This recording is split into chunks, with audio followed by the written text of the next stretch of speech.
प्रिय विद्यार्थी नमस्कार। आज अपने कक्षा 10 के अंतर्गत भाग संक्रिया पर चर्चा करेंगे। पूर्व में अपने निखिलिंग विधि और प्रावर्त योजित विधि दो विधियों पर चर्चा कर चुके हैं। आज सूत्र उदर त्रयग्राम विधि अर्थात द्रव्यांक विधि पर चर्चा करेंगे। यह विधि सभी प्रकार के भाग के लिए उपयुक्त रहती है। इसके अंतर्गत भाजक को दो भागों में द्रव्यांक और मुख्यांक में बांटा जाता है। द्रव्यांक के अंतर्गत इकाइकांक अथवा अंकों का समूह अपनी सुविधा अनुसार लिया जाता है।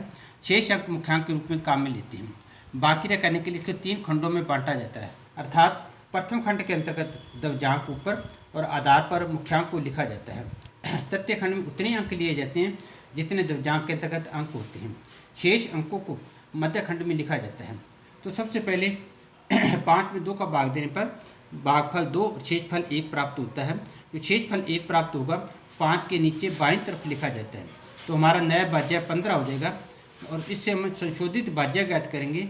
संशोधित भाज्य 15 में 2 गुणा 3 का भाग देने पर शेषफल 9 प्राप्त होता है। 9 में 2 का भाग देने पर 4 प्राप्त होता है। 4 भागफल और शेषफल 1 प्राप्त होता है।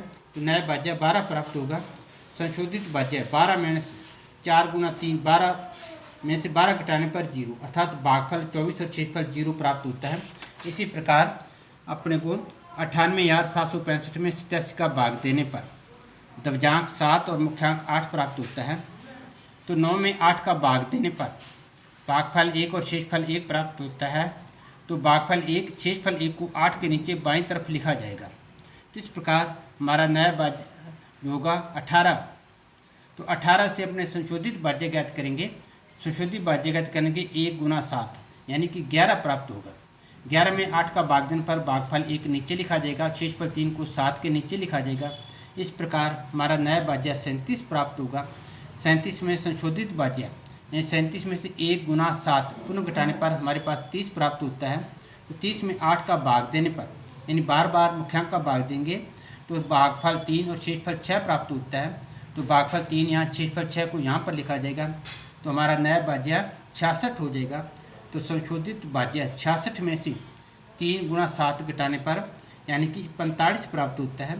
तो 45 में 8 का भाग देने पर भागफल 5 और शेषफल 5 प्राप्त होता है। अब जो शेषफल 5 प्राप्त होगा तो हमारे पास शेषफल की तरफ 55 बच जाएगा। तो 55 में से अंतिम शेषफल ज्ञात करने के लिए 55 में से 5 गुना 7 घटाने पर हमारे पास 20 बचता है। इस प्रकार हमारा भागफल 1135 और शेषफल 20 बचेगा। इसी प्रकार 87,653 में 53 का भाग देने पर तो सबसे पहले द्रव्यांक 3 और मुख्यांक 5। तो 8 में 5 का भाग देंगे। 8 में 5 का भाग देंगे भागफल 1 और शेषफल 3 प्राप्त होता है। तो भागफल को 1 के नीचे शेषफल को 7 के नीचे। तो हमारा नया भाज्य 3 7 यानी 37 प्राप्त होगा। इससे संशोधित भाज्य प्राप्त करने के लिए 1 को 3 से गुणा करेंगे। 3 एकम 3। तो हमारे पास 34 बचते हैं। 34 में 5 का भाग देने पर फल 6 और शेषफल 4 बचता है। भागफल 6 नीचे शेषफल 4 को 6 के नीचे बाईं तरफ लिखेंगे। हमारा नया भाज्य 46 हो जाएगा। तो 46 से संशोधित भाज्य ज्ञात करने के लिए 6 गुना 3 घटाएंगे तो 28 प्राप्त होता है। 28 में 5 का भाग देने पर भागफल 5 और शेषफल 3 प्राप्त होता है, जो कि 5 के नीचे लिखा जाएगा। तो हमारा नया भाज्य 35 प्राप्त होगा। तो संशोधित भाज्य 35 में 5 गुना 3 यानी 20 प्राप्त होगा। तो 20 में अपने 5 का भाग देने पर 5 का 20 और शेषफल बचता है 0। तो यहाँ 4 लिखा जाएगा, यहाँ 0 लिखा जाएगा। और अंतिम शेषफल ज्ञात करने के लिए तो यहाँ 0 3। तो संशोधित भाज्य हो जाएगा 3 माइनस 4 गुणा 3 तो -9 होता है। क्योंकि यहाँ पर अपने धनात्मक संख्या ही लानी है, इसलिए ऋणात्मक संख्या होने के कारण भागफल में 4 की जगह यहाँ पर 4 का भाग दिया था तो 3 बार भाग देंगे। अर्थात पहले 20 में 4 तक पढ़ा था, 4 बार भाग गया था, 3 बार भाग देंगे। तो यहाँ पर भाग शेषफल हमारा 5 बचेगा। तो 3 के नीचे यहाँ 0 की जगह 5 लिखेंगे। तो इस प्रकार हमारे पास यहाँ 53 में से अपने अंतिम भागफल शेषफल ज्ञात करने के लिए 3 को पुनः 3 से गुणा करेंगे। 3 3 9 यानी 53 में से 9 गए 44। इस प्रकार हमारा भागफल 1653 शेषफल 44 प्राप्त होता है। इस प्रकार अपने द्रव्यांक के अंतर्गत सुविधा अनुसार कितने भी अंक ले सकते हैं। जैसे 21,112 में 812 का भाग देंगे तो द्रव्यांक के अंतर्गत अपने 2 अंक भी ले सकते हैं और मुख्यांक के अंतर्गत 1 अंक। इसको करने के लिए सबसे पहले द्रव्यांक के अंतर्गत 2 अंक हैं तो इधर भी अपने 2 अंक रखेंगे। तो सबसे पहले 21 में 2 का भाग दिया तो हमारे पास 8 दूनी 16, तो 2 यहाँ जाएंगे, शेष 5 बचेंगे वो यहाँ लिखे जाएंगे, अर्थात हमारा नया भाज्य 51 हो गया। अब संशोधित भाज्य 51 माइनस 2 को अपने इस इकाई के अंक से ही गुणा किया, 2 एकम 2, तो हमारे पास बचेंगे 51 में से 2 गए 49, 49 में पुनः मुख्यांक 8 का भाग देने पर भागफल 6 और शेषफल 1 बचेगा। इस शेषफल 1 को अपने आगे यानी इस 1 के बाईं तरफ नीचे लिख दिया, तो हमारे पास इधर अंतिम शेषफल बचेगा 112, यानी इधर 112 बचा है, इसमें से घटाएंगे अपने, यानी इन दोनों का इससे गुणा करेंगे। तो सबसे पहले तिरछा उधर गुणा यानी तिरछा गुणा 6 को 1 से, 2 को 2 से गुणा करेंगे।